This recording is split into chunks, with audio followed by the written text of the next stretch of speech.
পেটের ভিতরে না কেমন যেন ইঁদুর নাচছে। আজকে কি রান্না হবে বলবে একটু? খুব খিদে পাচ্ছে, ইঁদুরগুলো পেটের ভিতরে খুব বিরক্ত করছে। একটু বলো না গো মা, কি রান্না হবে? সেটা শুনে একটু যদি পেটের ভিতরের ইঁদুরগুলো শান্তি পায় যে কখন ভালো মন্দ খাবে, সেটা শুনে ওরা একটু চুপ থাকবে। হবে রে বাবা, চিন্তা করিস না। তোর বাবা সবেমাত্র গেল গাছের ওখানে থোর আনতে। তো গাছের থেকে থোর নিয়ে আসলেই গরম গরম থোর আর ভাত করব, বুঝলি? ওটাই দেখবি কত মজা করে খাবি। তো একটু অপেক্ষা কর, তোর বাবা আসলেই সঙ্গে সঙ্গে গরম ভাত আর থোর করে তোকে দিচ্ছি, বুঝলি বাবা?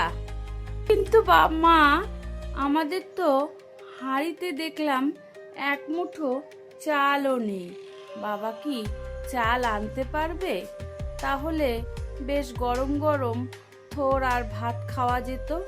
কিন্তু আমি হাঁড়ির সামনে গিয়ে যে দেখলাম চাল নেই, তাহলে কি করে তুমি গরম গরম ভাত করবে? আমি তো এটাই বুঝে উঠতে পারছি না। মা বলো, উত্তর দাও। বাবা, তোর বাবার আর উপরওয়ালার ভরসা রাখিস। তোর বাবা আর উপরওয়ালা আমাদের কোনো সময় উপোস থাকতে দিবে না। এতদিন অবধি তোরা কি কোনোদিন উপোস ছিলিস? মানে তুই কি কোনোদিন উপোস ছিলিস? আর তোর বাবা তোকে কোনোদিন কি না খাইয়ে রাখছে? তুই বল। একটু অপেক্ষা কর, তোর বাবা আসলেই দেখবি কিছু না কিছু হয়েই যাবে। এর লোকগুলো খিদার জন্য বসে আছে।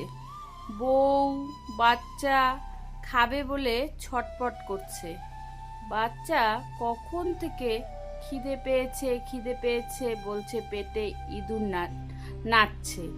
মাকে বলেই যাচ্ছে। আর মা আমার উপর, মানে আমার বউ আমার উপর ভরসা রাখছে যে আমি কিছু না কিছু নিয়ে আসব। কিন্তু আমি তো কিছুই আনতে পারলাম না। আমি কি হতভাগা স্বামী আর হতভাগা বাবা। ওগো, নিজেকে দোষারোপ করো না। কি করবে? সারাদিন তো পরিশ্রম করলে, মজুরি খাটলে, তাও তো কেউ তোমাকে 1 টাকাও দিল না। নিজে নিজে কেন কষ্ট পাচ্ছ? তোমাকে যদি কেউ তোমার পারিশ্রমিক দিত, তাহলে তো তুমি অবশ্যই চাল নিয়ে আসতে ঘরে। তো এখন মন খারাপ করে আর কি করবে বলো? নিজে কষ্ট পেও না। গিন্নি, এই থোরটা দিয়ে আজকের মতন কাজ চালিয়ে নাও। বাচ্চাটাকে এই থোরটাই রান্না করে দাও। দেখবে কাল সকালে আমি শহরে যাব। যেভাবে হোক একটা শহরে গিয়ে কাজ খুঁজবই। খুঁজে আমি চাল নিয়ে এসে বাড়িতে তোমাকে দিব। তখন তুমি রান্না করবে আর বাচ্চাটা পেট ভরে খেতে পারবে। একটু আজকে চালিয়ে নাও গিন্নি থোরটা দিয়ে।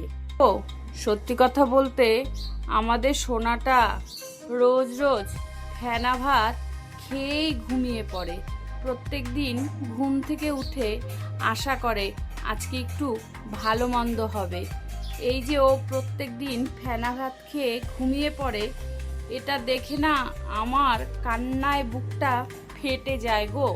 তুমি কিছু একটা করো যাতে আমাদের এই সোনা কিছু একটা খেতে পারে ভালো মন্দ।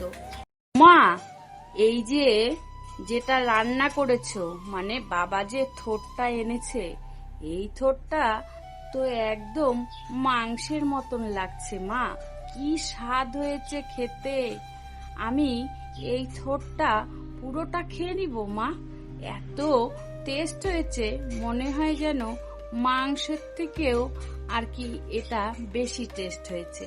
তুমি খুব সুন্দর রান্না করো মা, আমার একটু খেলেই পেট ভরে যায়।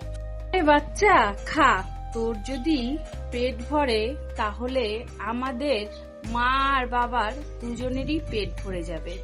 তেমন কিছু তো তোকে আমি দিতে পারি না। তো একটু থোড়ই তুই চেয়েছিস, তুই পুরো থোরটাই খেয়ে নে বাচ্চা। আমি আর মা না হয় জল খেয়েই থাকবো। তুই তো একটু ভালোই আর কি বাসিস থোর খেতে, আর তোর যখন মাংসের মতন লাগছে তুই পুরোটাই খেয়ে নে। গো, আমাদের ঘরে সোনা রূপা নেই ঠিক, কিন্তু এই যে আমার বাচ্চা, আমার স্বামী, আমি একে অপরের কষ্টটা বুঝি। এই কষ্টটাই আমরা যদি বুঝি আর এই ভালোবাসাটাই যদি আমরা আর কি আমাদের মধ্যে এই ভালোবাসাটা থাকে, তাহলে আমাদের সোনা রূপা লাগবে না, আমরা এমনি ধনী হয়ে যাব। বুঝছো তো? এই ভালোবাসাটা যেন আমাদের মধ্যে সব সময় বজায় থাকে। হ্যাঁ বাবা, মা ঠিক বলেছে।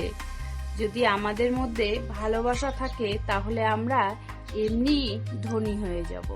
আর তুমি কাল সকালে শহরে গিয়ে ভালো কাজ খুঁজে আগে ঘরের জন্য চাল আনবে, আর মার জন্য একটা লাল টুকটুকে শাড়ি আনবে, কারণ মার ওই একটাই শাড়ি। আর আমরা ধনী হয়ে গেলে মার শাড়ির অভাব হবে না, তখন আমরা পেট ভরে খেতেও পারবো, তাই না বাবা?